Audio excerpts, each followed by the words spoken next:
My mom told me not to go because the road was punishing 40 years ago. I went anyway.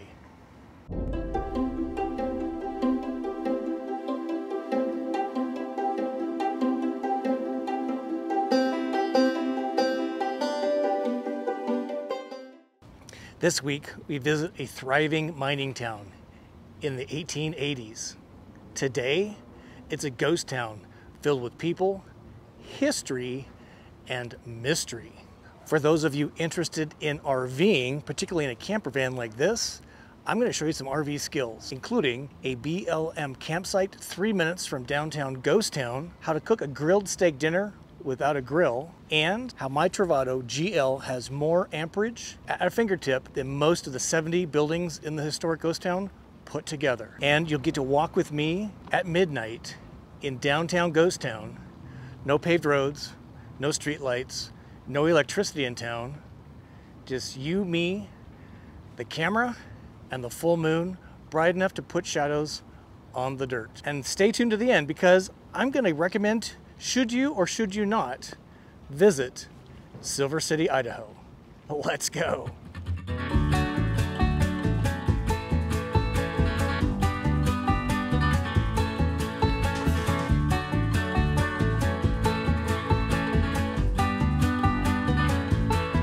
So here's some interesting facts about these mines in the area. So I'm kind of breaking my own rule here. So I'm at, I'm at a half tank of gas. It's 23 miles in and back out. And this is why we have a half tank rule. I broke it. I'm gonna make it, but it's a little nerve-wracking when you're out in the boonies like this and there's no gas stations around. So the half tank rule is when you get to a half tank, you fill up, bonehead. This is a super windy road. This is cool. At the top of the mountain, somebody has built a little rock statue thing. Wow, these are really interesting roads. Well, I think we've made it. Here's the famed hotel.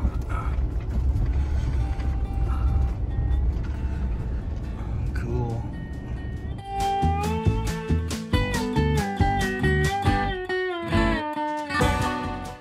Wow, that's all I can say.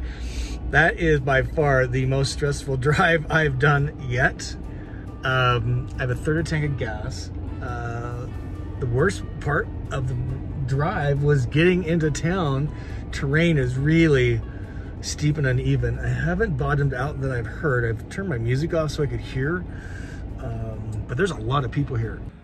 Wow, I'm still in shock over that drive. So one of the greatest things about having your Class B RV with you is you got your bathroom with you at all times. So after that long, stressful drive, you got to do your business, change clothes, and I'm gonna get the hat on, explore a little bit. Luke is chomping at the bit to go outside. Huh, Luke? So Lily parked comfortably here. There's a ton to look at. There's like a little brochure thing. I'm actually gonna try and find that. The hotel probably is the best place. This place is really cool. This is the Silver Slipper Saloon, private residence, for sale. You can own this for 140 grand. There's the drugstore. It has the door open, weirdly. The building behind me here is the very famed Idaho Hotel.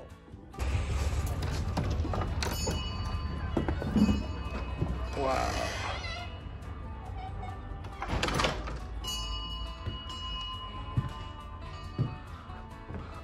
Look how uneven the beams are. Hotel guests only this way.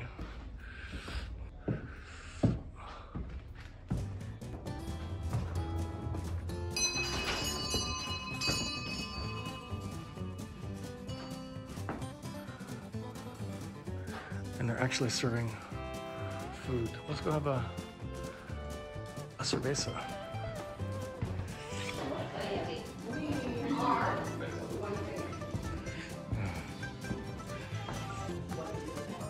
This is the shot of town, 1896. So cool. Some fun facts. No electricity since the 40s. Get 4 to 6 feet of snow. Population, summer is 12, winter is 2. And as always, need to be super careful of clearance from the trees. This is what I'm worried about here. So we can come down the middle. All right, we managed to navigate that. There's town from the rig. This is the BLM site she was talking about. 14-day camp limit. I think we made it.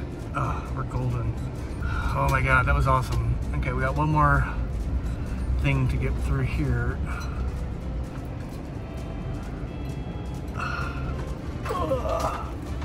Ah, there, we got it. Sweet. Look at this camp spot, boys and girls. Oh my God. So even though that drive was pretty stressful and my gasoline tank is pretty low, anyway, all of that stress was worth it. Look at this campsite. All alone.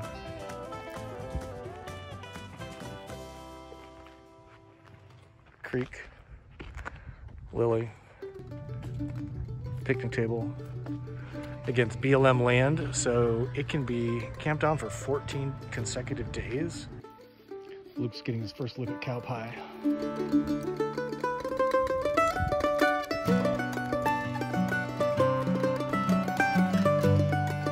As you know, I use my grill a lot, and this is why I grill ahead.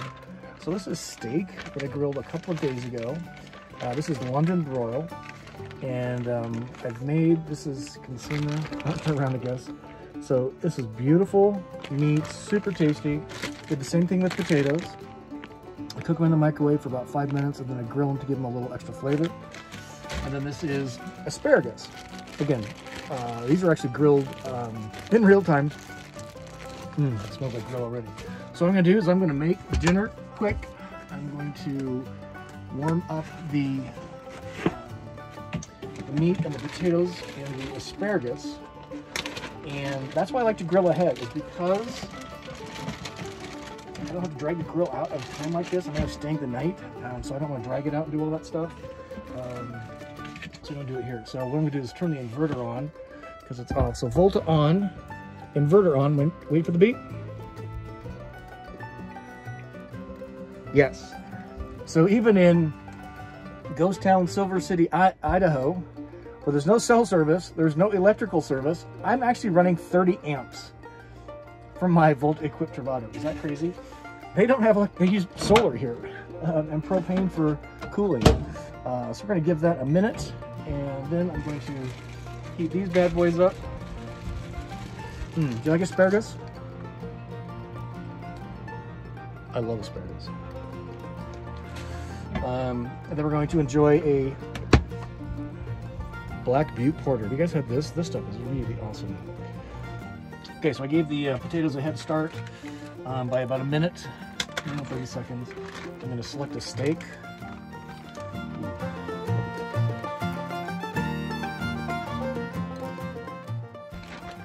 And again, just hit this in the microwave for about a minute.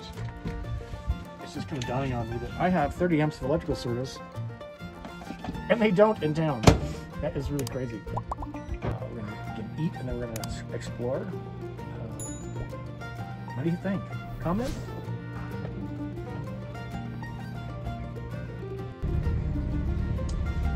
Yeah, that's better. That's perfect. Okay, want to take a look? All right. And just like that, dinner is served.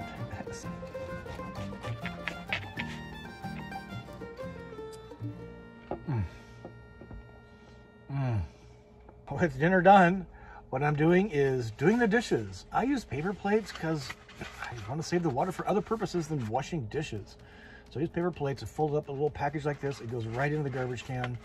And so do the compostable plant-based cutlery that I use. So dishes are done. So I'm going to give you a tour of a couple of these more of the interesting buildings here in Silver City. This building was built in the late 1870s by Mr. Greet. The big room on the first floor was divided with partitions, and racks to hold coffins were built in the back room. Anybody know what that structure is? Yeah, that'd be an outhouse. That's where you go potty. Let's pretend they found a dead man in the alley, and hence named it Dead Man Alley. So this actually has the scene of several murders. It was originally steep and narrow extension of First Street. Bottle and trash were strewn in the alley between the butcher shop and the saloon. Was the scene of several killings and deserved its name. One man was stabbed to death, another was shot to death in this alley. The hotel was built in 1866, had running water in 1869, which is probably pretty unusual. It's been a hotel off and on for many decades. The current version reopened in 1970. It's still operating as a hotel. Coming to the end of our tour, I just want to point out this really awesome building. It looks pretty intact. It's the Masonic Lodge. This building was built for planing millwork on the first floor, and on the second floor there was a social room which was used by the Masons around 1868. And would I recommend it for you to come see? I would say yeah, if you're kind of into old history. This is a weird mix of historical buildings like the Masonic Lodge here, but there's not a lot of touristy things, but there's enough going on to make it interesting. Can't leave town without looking at the cemetery, right? Let's go check out the Pioneer Cemetery. So we'll finish our cemetery tour with a couple of thoughts. I kind of enjoy going to cemeteries. I always want to see if I can find the earliest date of the person born that's now buried in the cemetery. Always curious to see if my last name's on one of these. And I just kind of want to think about these people's lives and what they had to go through in this amazing terrain, but so hard to almost get to today. I can't imagine 150 years ago. And now through the magic of RVing, we're here today. I'm living in my coach that's 30 amps of service that nobody else really has here in town. This is Leonard. 1923 he was born. 1925 he died. What I want to point out is that mark in the middle. This thing right here. See that? That's the dash. The poignancy to this life lesson that I've learned kind of late in life is that dash. So what do I mean by that? Life is a dash. We have a birth date and we have a death date. The dash represents our life, everything in between those two important dates. There's a poem, if I can find it, I will put it in the show notes down below. But what I've recently come to grips with is that dash has become much deeper and more vivid to me through my RV experience. And you out there help add to my dash. We don't know when we're gonna die, but we have a lot to do, a lot to say, how to do that dash that makes up our life. Leonard didn't make it very long, and that's a bummer, because we never know how many more full moons are left in our lives. And the life lesson for me here, and maybe you, is how are you carrying out your dash? Are you making the most of your dash? Are you putting too much waiting time, research time before hitting the road in your dash? So think about Leonard here. Birth date, dash, death date. How are you building out your dash?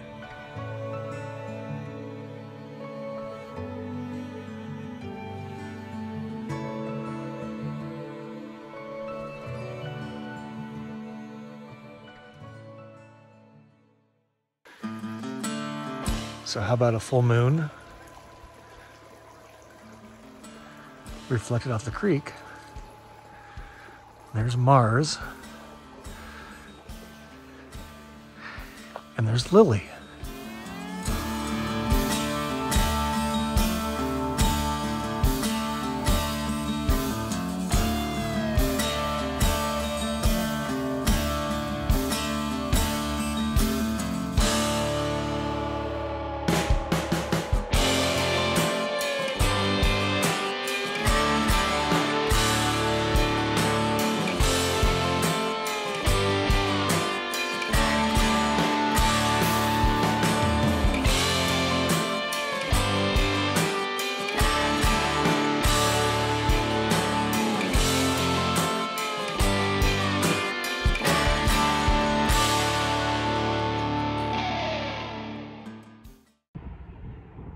changing my mind.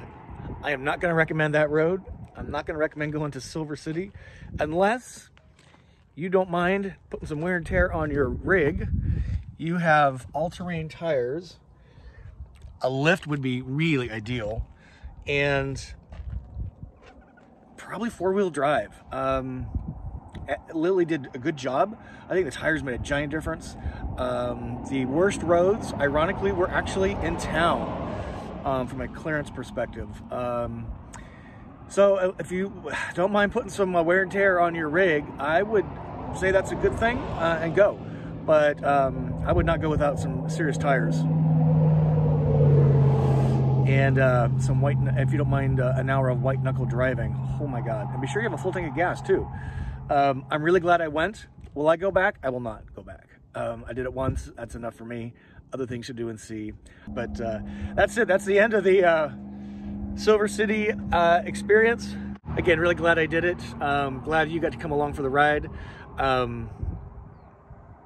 Bye-bye, Silver City. Let's get moving.